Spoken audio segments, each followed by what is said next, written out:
Hi class. Today we're going to begin lesson 3 of unit number 2, elasticity. But ensure that you go over today's homework review to make sure that your answers are consistent with the ones that I have. And if you have any questions on them, obviously send me some messages for clarity to ensure that you're doing things correctly. So question number 1 talked about understanding what supply and shortage are and how they're determined, looking at pricing versus quantity demanded and quantity supplied. Question number 2 talks about equilibrium prices and what will happen if prices are set not at equilibrium price. Questions number 1 and 2 on page 88 talk about what's going to happen to changes in demand and supply. So please ensure that you look at some of these things. And number 3 looks at quantity demanded versus demand and quantity supplied versus supply. Understand the differences in those concepts to make sure that you understand what is a shift versus what is just a movement along or a change in quantity. And the last question here looks at what happens to prices if certain things change. So today we're going to look at a concept that is mathematical in nature, but conceptually I don't want to say difficult to understand, but often gives students some difficulty. So today we want to figure out and know how to solve for elasticity, to be able to interpret elasticity of supply and demand and how it relates to decision making, and to understand how elasticity is useful in economic decision making. And so we want to make sure that we can work through this material, doing the mathematical equations and evaluating what they mean. So let's get straight into it. Elasticity of demand. And so if I ask you to describe an elastic band, what would you do? You would look at it and you would pull it, and you might examine how tight the elastic band is or how flexible it is. And so if I was to say it's more elastic, you're probably going to talk about it being able to stretch more versus if it's less elastic, being able to stretch less. And so that's what elasticity talks about. Elasticity talks about our ability to adapt and to change and to stretch. So elasticity or price elasticity of demand talks about and is defined as the ability to show the ability to change the quantity consumed based on a price change. Okay, so we want to understand the two variables here. We're looking at if prices change, what's the ability to change the quantity consumed or the quantity demanded? So price is going to change, and then the elasticity or how elastic you are will determine how much you can change the quantity that you consume. Okay, so that's elasticity or price elasticity of demand. And so here's the mathematical equation. So you got to make sure you write this down and you take a look at it. And so the equation looks complex, but it's more simple than the equation may look. And so what am I looking at here? So again, I'm looking at price change versus change in quantity consumed. So our numerator is percent change in quantity, and our denominator is percent change in price. Okay, and so we're just breaking it up into two different sections. And so this section right here, this square, is the percent change in quantity. And this section, the denominator right here, is the percent change in price. And so what am I looking at here? So the top part, this Q1 minus Q0, is the difference in quantities, while the bottom part right here is the average quantity. Okay, so Q1 minus Q0, and then Q1 plus Q0 divided by 2. Okay, so this right here shows us the percent change in quantity.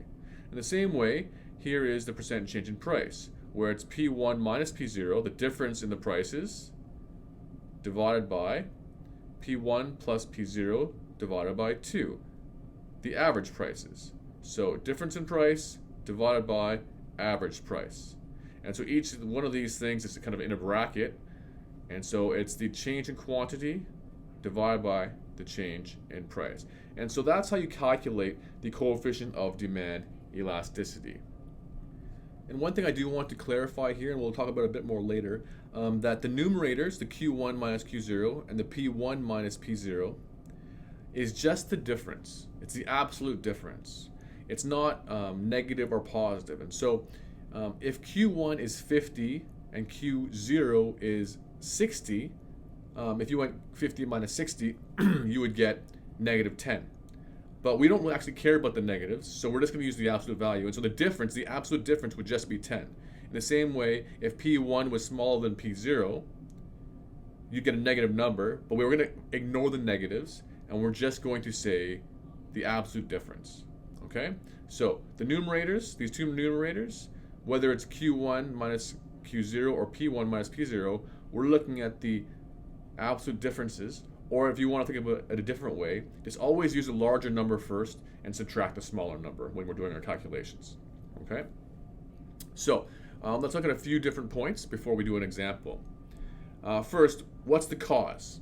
In this scenario, or in all scenarios here when we're talking about price and quantity, the cause is price, right? So prices change, and that impacts the quantity demanded that we want. And so we're going to look at price impacting quantity. So quantity is our effect, right? We're looking at how am I going to change my behavior based on a price change? How many more shirts am I going to buy, or how many less shirts am I going to buy based on if prices change? Okay? And so let's look at this example. So let's read through it, get out your paper, and start plugging in these numbers to do the equation. So a supermarket sells 400 oranges a day at a price of $1.05 each. If the supermarket raises prices, the price of oranges, if the supermarket raises the price of oranges to $1.25 each, the quantity demanded per day for oranges falls to $3.50 a day. And so what is the elasticity of demand for oranges? Okay, so take your time to plug in these values, right? So this is 400 quantity, $1.05 for price, and this is $1.25 per price. This is the new price, and this is the new quantity. So remember, 400 minus 350 is just 50. 105 minus 125 would be negative 20 cents, but you're actually just going to write down 20 cents.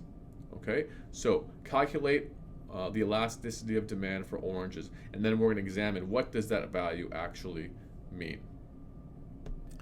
Okay, so hopefully you've taken the time to work through this problem. So let's go through the solution and see what we have. So if you haven't worked through the problem, pause it again, and then we'll work through it. So remember, we're starting with 400 oranges at $1.05, and we're going to $1.25 and 350 oranges a day. And so let's look at what the math looks like. So elasticity of demand. So our numerator for the first part for quantity is 400 minus 350. Our denominator is 400 plus 350 divided by 2. So this is all one piece. This is the percent change in quantity.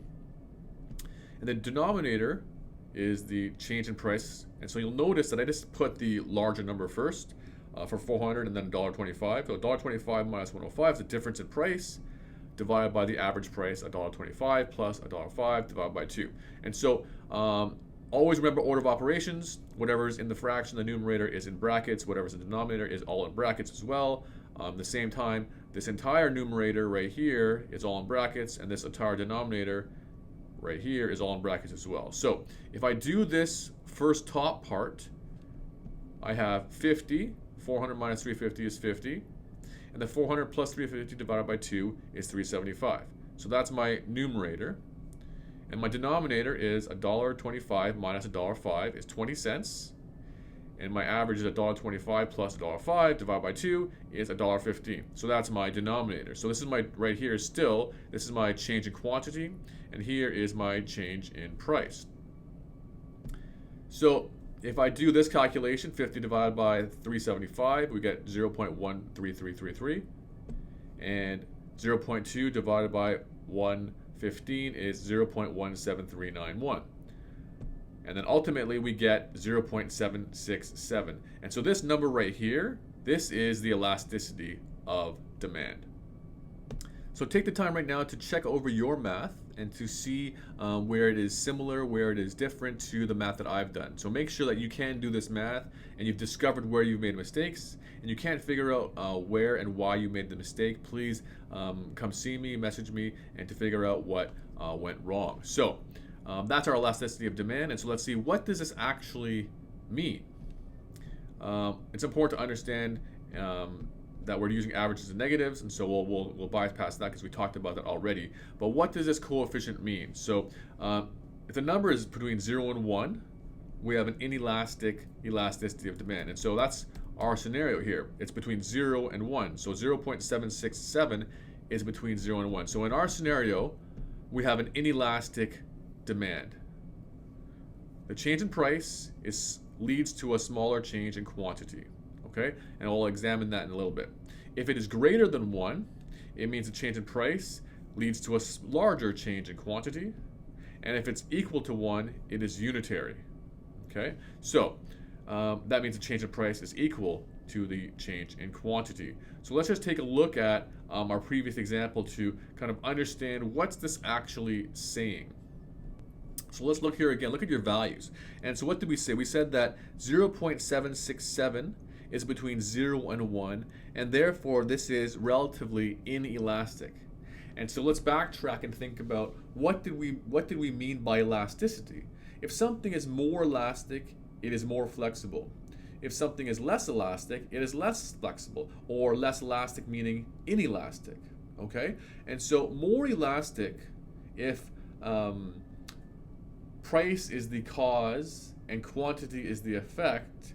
Something that's more elastic it seems to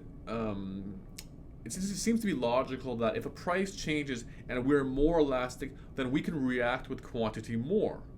We can be more flexible.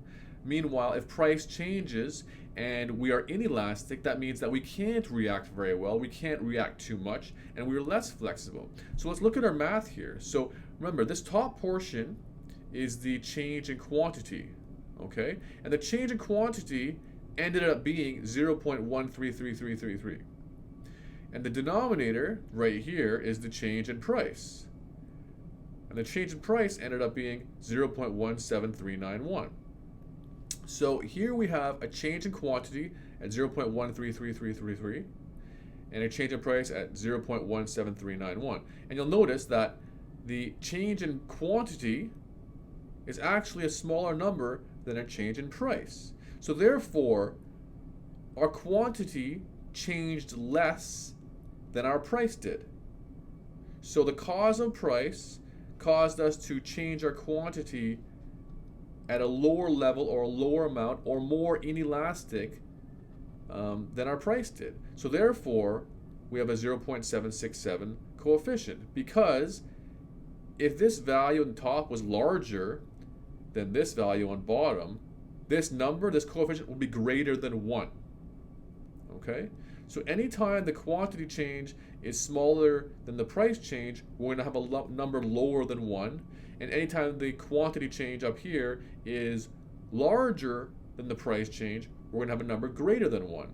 So if the quantity is greater than the price change, that means that we are more elastic, we are flexible, we're changing our quantity more based on that price change. And in this scenario, we changed less. In this scenario, our quantity changed less than price. And that talks about these coefficients, right? Greater than or less than 1 is inelastic. Therefore, this percent change in price led to a smaller percent change in quantity. Whereas if it's greater than 1, the percent change in price led to a larger percent change in quantity, meaning we changed more, meaning we were more flexible to change. And then unitary, the same change in price is an equal change in quantity. So hopefully that was relatively clear. So ensure that you go back and redo your math to find out, does this make sense? You can do it again and again and again, and the math doesn't become the problem for you. The concept, the conceptual idea, you need to understand, and the math should be a mechanical thing that you can do at any point in time. So the question is why, right? Why do we care about elasticity, right? Ultimately, when we run businesses, we need to think about elasticity in terms of how can that help me improve my business, right? So why do we want to know this in coefficient? This coefficient is going to help us figure out what price to set, right? If I changed my price of oranges from $1.05 to $1.25, is that going to help my business? or is that going to hurt my business, right? So me as a business owner, I can figure out, okay, what should I do with my prices, right? Again, and lots of business owners don't really know what elasticity is, but it's logical, right? They're doing these calculations in their head thinking, if I raise prices, what's going to happen to my bottom line? If I lower prices, what's going to happen to my bottom line? And so they're doing this theoretical thought experiment in their head, even if they're not actually calculating the coefficients of elasticity, right? So what price is going to maximize money? So will revenue rise or fall with a price increase or decrease, right? Some people will think, revenue is going to rise if things cost more, or people will pay you more money. But if things cost more, people are going to buy less of this thing from you. And so elasticity is going to determine how much prices are going to matter in terms of how much revenue you're going to get. How much should I raise my prices? How much should I lower my prices? If something is super expensive, I might not buy any of it. But if the prices dropped a little bit, I might buy one. And so clearly my revenue is going to increase if someone's going to buy something, whereas before they were going to buy nothing. Okay? So let's look at our actual example that we did, right? So we talked about how this example was inelastic. The quantity changed less than the prices. And so is this going to mean good for the business, good for the supermarket, good for the store to raise prices of oranges? Let's see and find out. Intuitively, you might already know the answer, but let's see empirically how can we prove it so we can do it and repetitively do this. So if this is an inelastic coefficient, we have 400 oranges times $1.05, and so you sold $420 worth of oranges in the first scenario before you change prices. So now you're choosing, should I raise my prices to $1.25? What's going to happen? At $1.25, we sell 350 oranges, and so this business makes $437.50. Clearly you can see what this business should do. Clearly you can see that if they raise their prices, they'll raise their revenue. So revenue will increase if prices increase if the coefficient is inelastic. Okay? It's a big if. If it's inelastic, if you raise your prices, revenue is going to go up. And what I mean by VV, vice versa, if you lower your prices, revenue will go down. Okay, in this scenario. If it's an inelastic coefficient. If you prices decrease, revenue will decrease. That's what this vice versa is going to say. So if that's the case for an inelastic coefficient, then an elastic coefficient is going to be the opposite. Revenue actually will increase if prices decrease, and revenue will decrease if prices increase. It's the opposite. So you can't go to a store or owner or business person and say, you should raise prices because you're going to make more money, right? That statement is, it lacks analysis and it lacks information, right? Let's figure out, what are you selling? What's the elasticity of that product? Things are going to be very different, right? Elasticity of different items is going to be determined by the nature of those items, right? So let's examine, what does this mean? So we need to study the factors that impact this elasticity. What are the factors that are going to help me figure out what prices to charge? And is my product inelastic or is my product elastic? So 1, substitutes. Can individuals easily substitute out of this product into another product? So if there are more substitutes, this product is more elastic, or the demand is more elastic. In the same token, if there are less substitutes, then the demand is more inelastic. And so you want to think about brands, right? If you are equally satisfied or happy getting Coca-Cola or Pepsi, when the price of Pepsi goes up, my demand elasticity for Pepsi is very elastic, so I'm just going to buy much, much, much less of it. I'm going to be able to react a lot more, okay? So if there are less substitutes, then my choices are diminished, and I can't go to a different thing because there's no substitute for it, and so I'm stuck buying that thing, and so I'm going to be more inelastic. So substitutes increase, or the more substitutes increase elasticity. Two, the nature of the item. Okay, we're talking about necessity versus luxury. If something's a necessity, I have to have it, it's going to be more inelastic. Think about fuel, right? I have to fill up my gas tank in my car.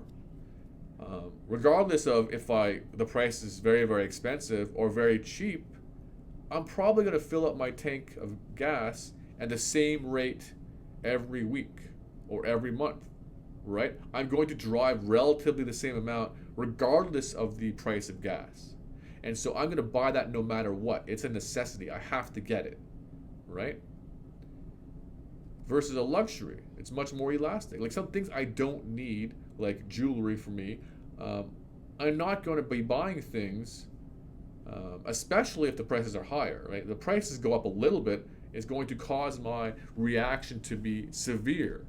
So I'm going to significantly buy less quantity, okay? The next one is fraction of income spent on an item. So this one often gives people a little bit of difficulty. So let's think about if I'm buying a pack of gum or mints or something like that, the amount of income I spend on that item is very, very, very low compared to my general wealth, right?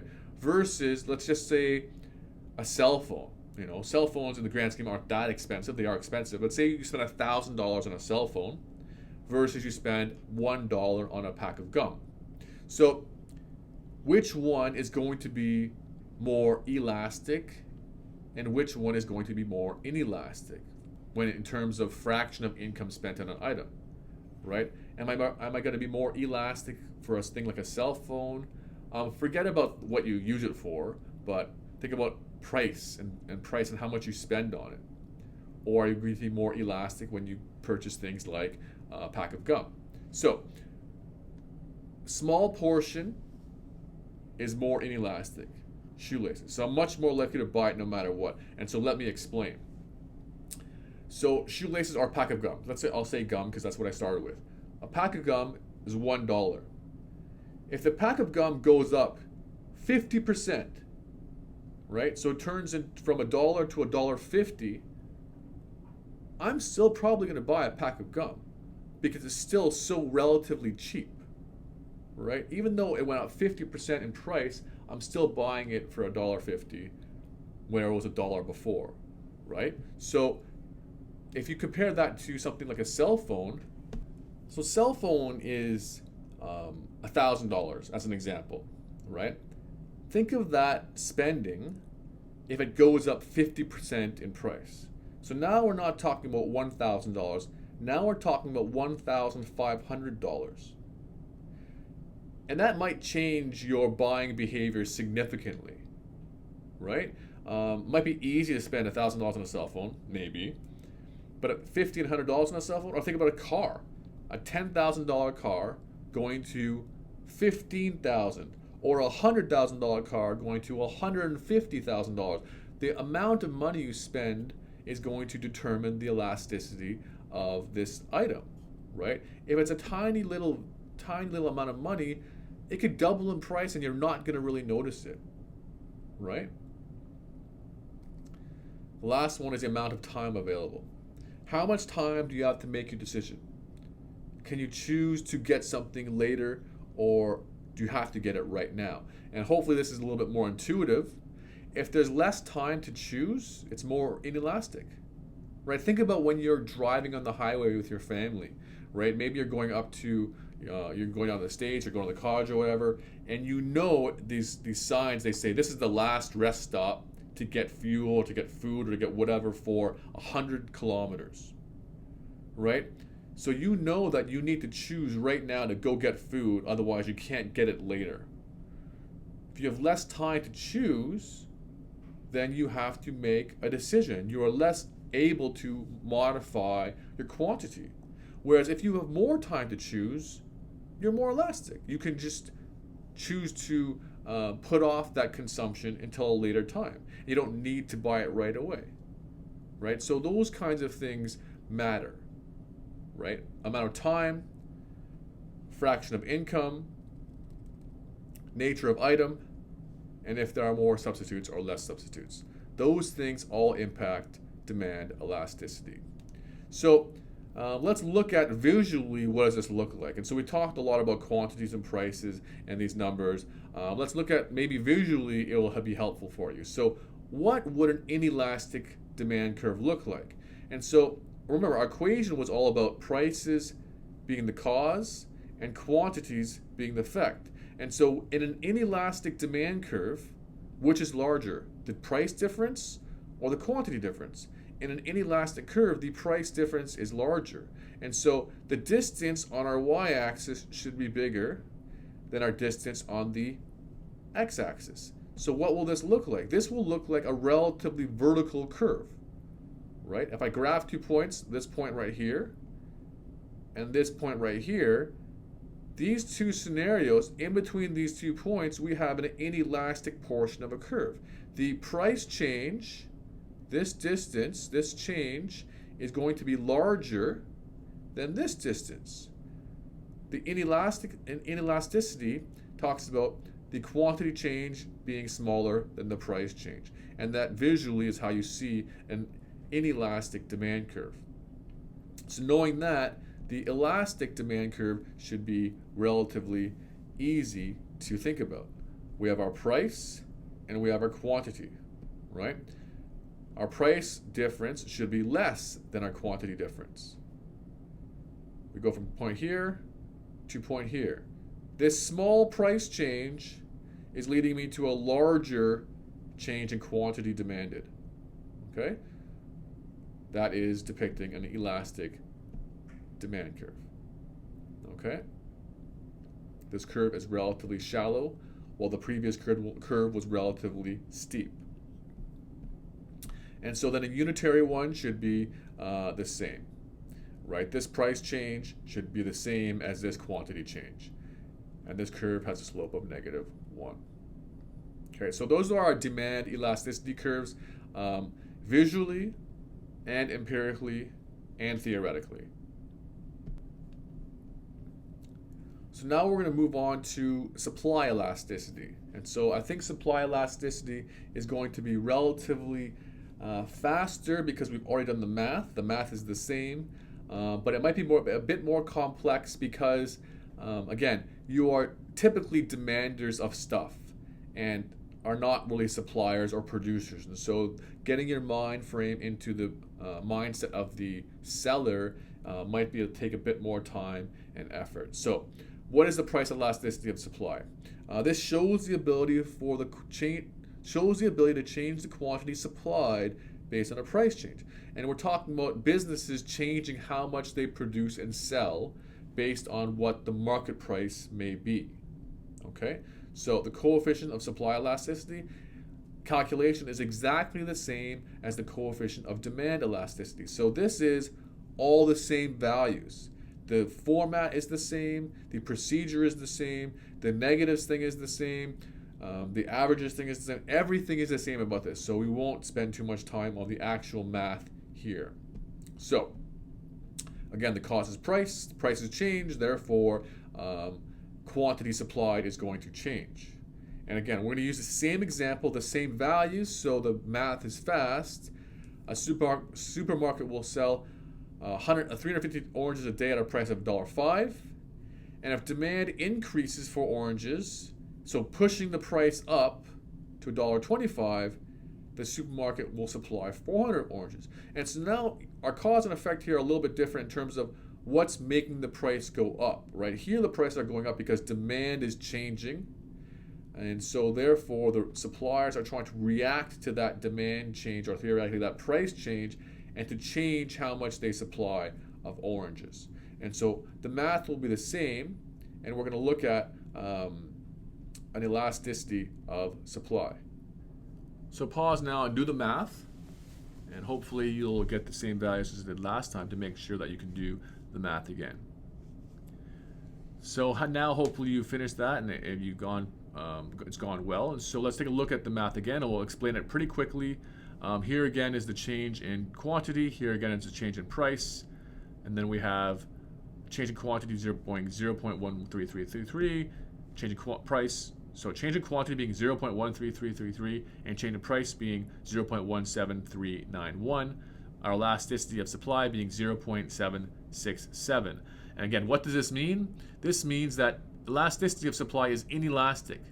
Therefore, this supermarket cannot react that much to price changing, right? They are not able to sell more of this product even though prices have gone up. They would like to sell more, but they can't because they're relatively inelastic.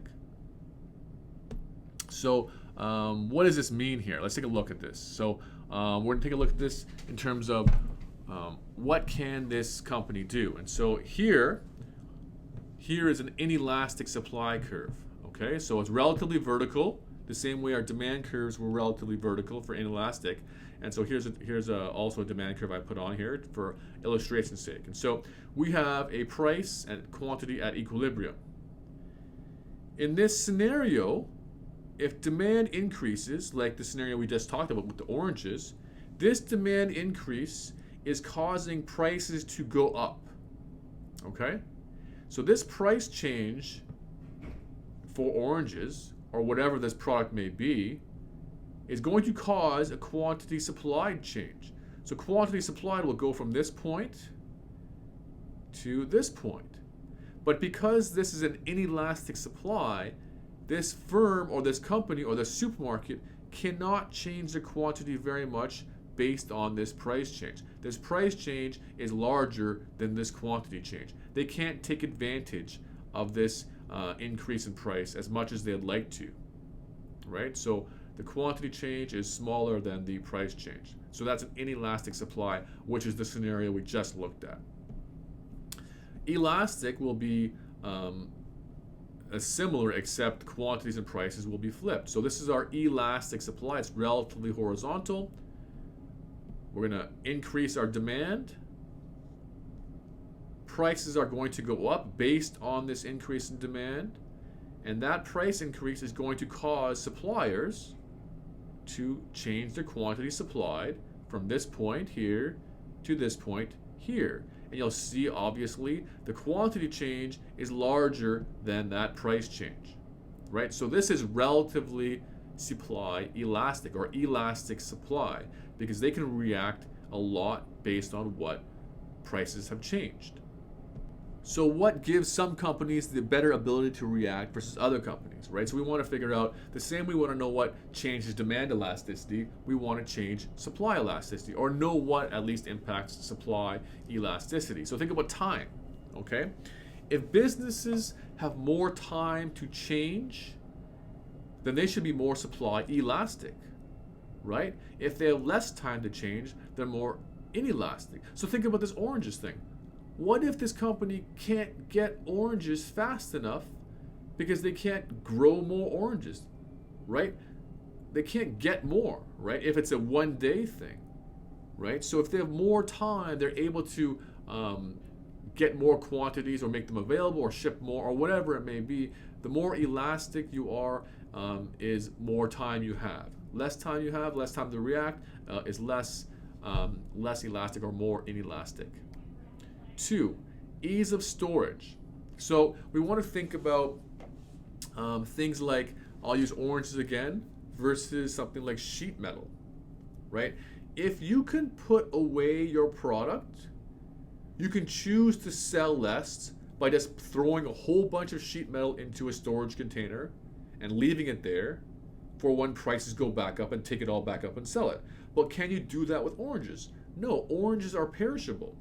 You can't just stop selling them, or they're going to go bad, or you have to convert them into a different product, make them into oranges, or whatever it may be, right? The ease of storage creates more elastic opportunity, while less ease of storage creates less elastic or more inelastic opportunities. And 3 is cost factors, right? How much does this thing cost? Is it very low cost? If it's low cost, I can probably invest money or finance production of more of this thing very, very easily and very quickly. Whereas if it's high cost, it's more difficult. Think about if you're a producer of a developer, condominium developer, right? To build one condominium or one townhouse costs a significant amount of money versus if I make erasers.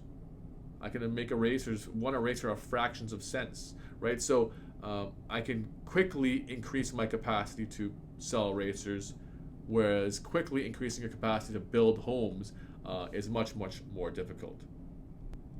So that was our conversation on elasticity of demand and elasticity of supply. And so this is sometimes and often is one of the more difficult concepts just because there's an introduction of a little bit of mathematics.